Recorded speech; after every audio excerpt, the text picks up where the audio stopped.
உங்கள்கிட்ட பணம் வாங்கிக்கிட்டு யாராவது கொடுக்காம ஏமாற்றிட்டு இருக்காங்களா? அதாவது சில பேருக்கு இல்லாமல் வந்து கொடுக்க முடியாத சூழ்நிலையில் கொடுக்க மாட்டாங்க. இருந்தும் சில பேருக்கு பார்த்தீங்கன்னாக்கா அதை கொடுக்கணுங்கிற மனசு வரவே வராதுங்க. ஏன் கொடுக்கணும், நம்ம வந்து ஏமாற்றிடலாம் அப்படிங்கிற மாதிரி ஒரு தாட் அவங்கக்கிட்ட இருக்கும்.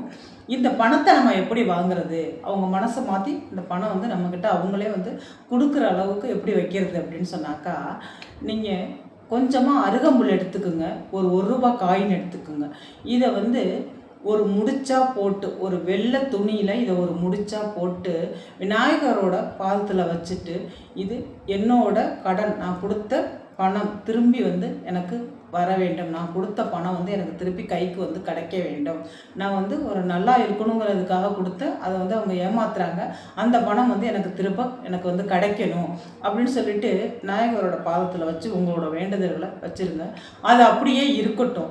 இதன் மூலியமாக பார்த்தீங்கன்னா உங்களுக்கு வந்து கூடிய விரைவிலேயே அலறி அடிச்சுட்டு வந்து அவங்க வந்து உங்களோட பணத்தை கொடுத்துருவாங்க. கொடுக்குற வரைக்கும் அந்த காயினும் அந்த அருகம்புல்லும் அப்படியே இருக்கட்டும்.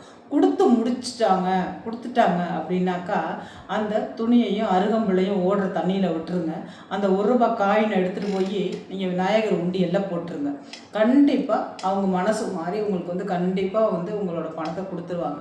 கொடுத்த பிறகு நீங்கள் இது போய் இந்த பரிகாரத்தை செஞ்சுருங்க. அதாவது உண்டியலில் காசை போட்டுட்டு அந்த முடிச்சையும் அருகம்புல்லையும் தண்ணியில் விட்டுருங்க.